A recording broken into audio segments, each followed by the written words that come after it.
What if I told you that one simple investment choice could be the difference between retiring early or working for the rest of your life? And here's the crazy part.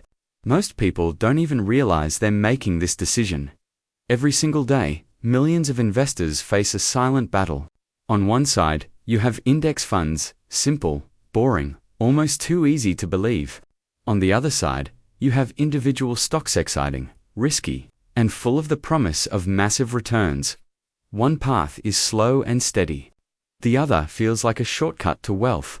But which one actually works? Because if you scroll through social media, you'll see people turning small amounts of money into huge gains by picking the right stocks. It looks easy. It looks fast. It looks like anyone can do it. And naturally, you start thinking, why would I settle for average returns when I could beat the market? But here's where things get interesting. What if I told you that even professional investors, people with teams, data, and years of experience, struggle to consistently beat index funds?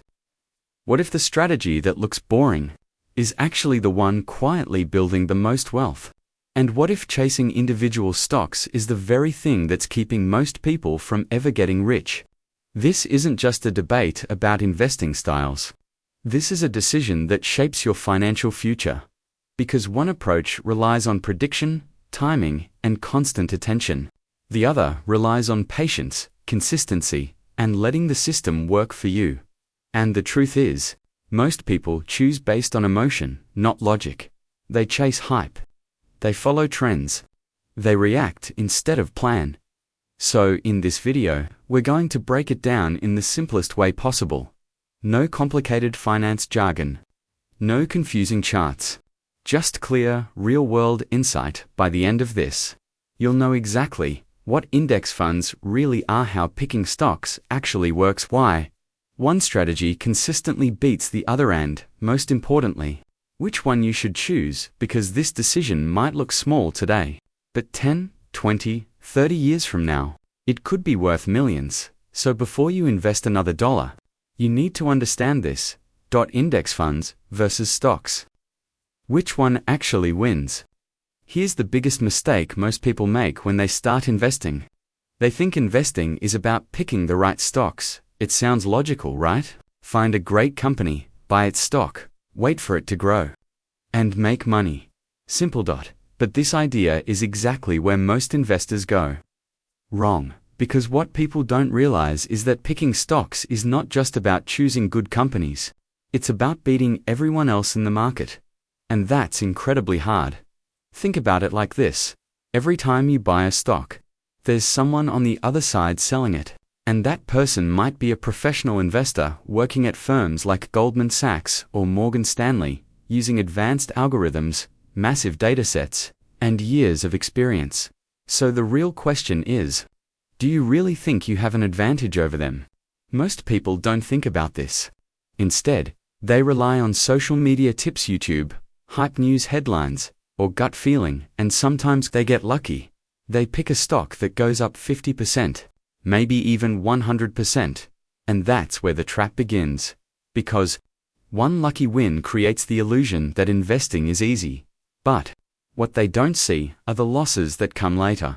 The stocks that drop 30%, 50%, or even completely crash. The truth is, most individual investors underperform the market over time, not because they're not smart, but because they're human. They panic when prices fall. They get greedy when prices rise. They buy high and sell low. And this cycle repeats again and again. Now here's the second misunderstanding. People believe index funds are average. And average sounds bad. Why would anyone want average returns? But what they don't understand is that average in the market is actually incredibly powerful. Because while individual investors are trying to beat the market, most of them end up doing worse than it. So ironically, by trying to outperform, they actually fall behind. And this creates a dangerous mindset. Index funds are boring. Stocks are exciting. So people chase excitement. Even if it costs them their financial future, that's the real problem. Alright. Let's break this down in the simplest way possible. At its core, the difference between index funds and stocks comes down to one word: Diversification. When you buy an individual stock, you are putting your money into one company. For example, if you buy shares of Apple, your success depends entirely on how Apple performs. If the company grows, you win. If it struggles, you lose. It's that simple. Now compare that to an index fund. An index fund doesn't invest in just one company. It invests in hundreds or even thousands of companies at the same time. For example, an index fund that tracks the S&P 500 gives you exposure to 500 of the largest companies in the United States.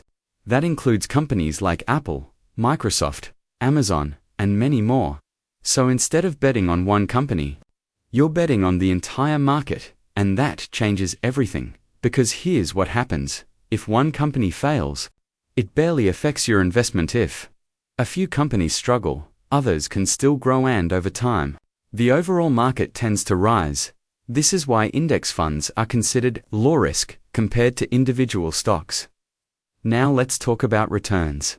When you pick stocks, your goal is to beat the market. That means you're trying to earn more than what the overall market returns.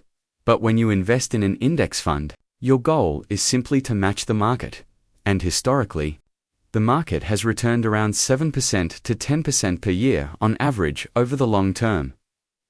That might not sound exciting, but over time, it's incredibly powerful because of something called compounding. Even a steady 8% return, when left untouched for decades, can turn a small investment into a large amount of wealth.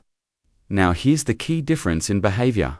With stocks, you need to research companies, analyze financial reports, follow news, constantly decide when to buy and sell. It requires time, effort, and emotional control. But with index funds, you can simply invest regularly, hold for the long term, and let the market do the work. No constant decisions, no stress over daily price movements, just consistency. And this is why many of the world's smartest investors recommend index funds.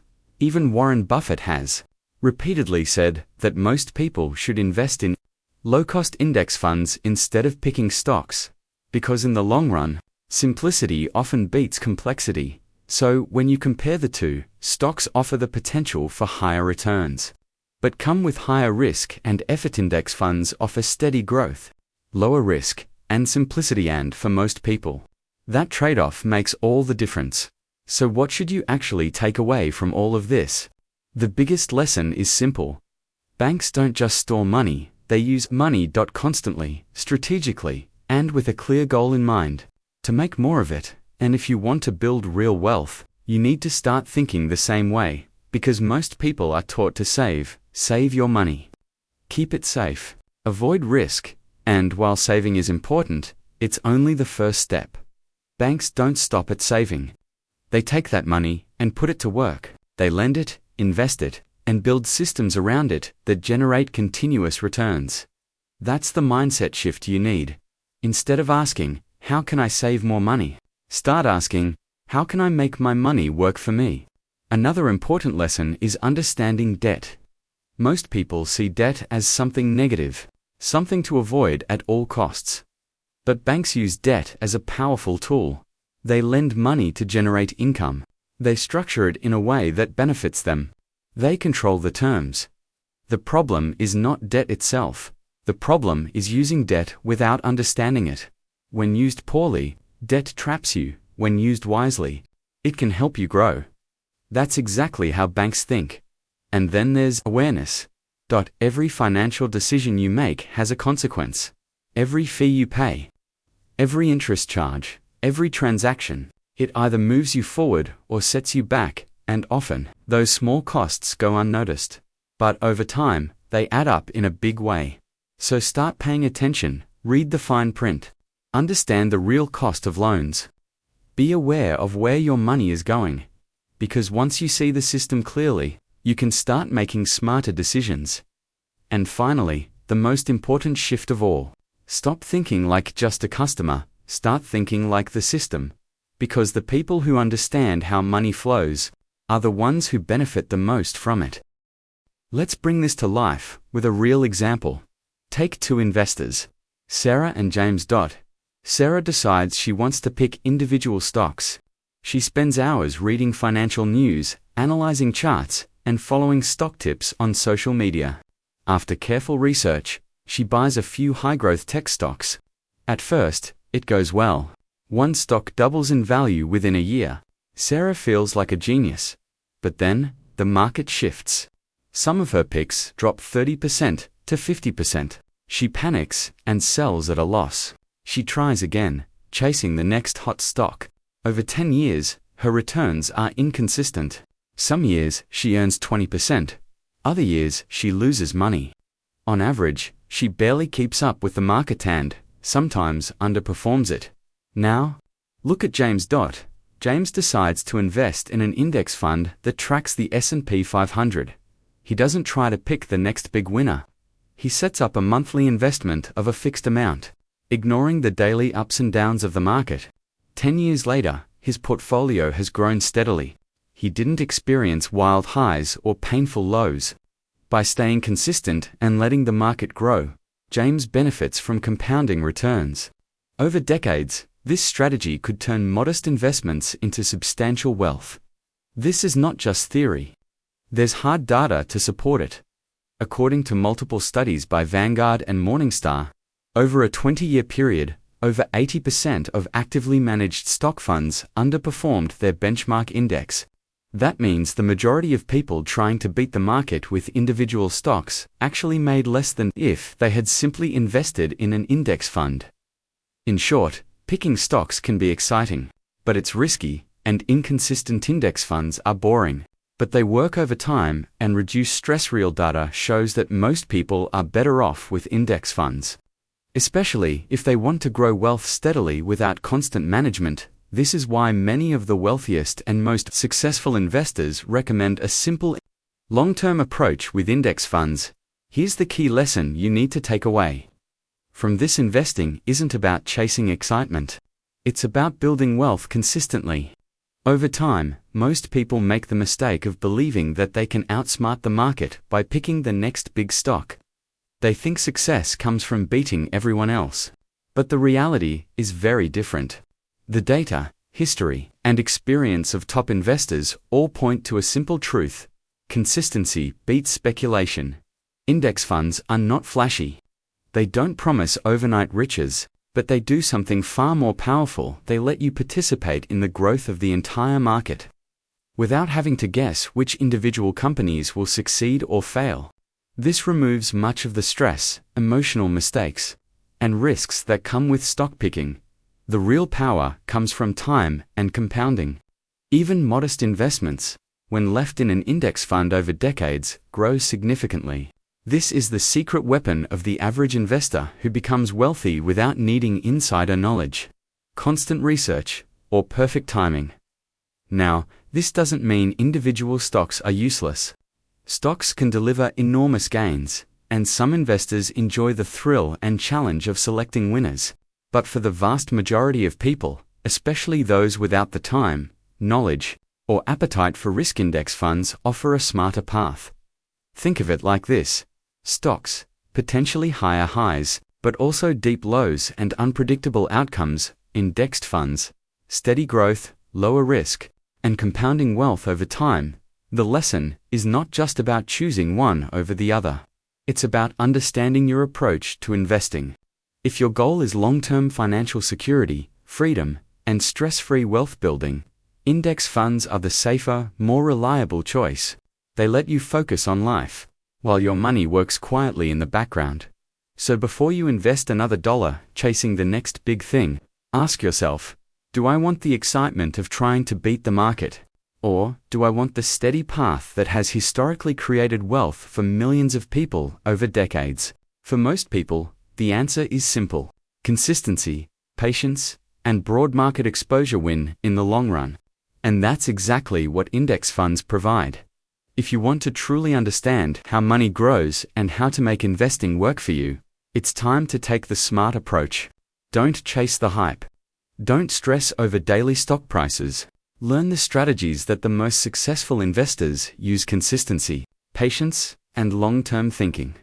Subscribe to The Geeky Investor right now. and join a community of people who are learning how money actually works. Hit the bell so you never miss a video that could change the way you build wealth.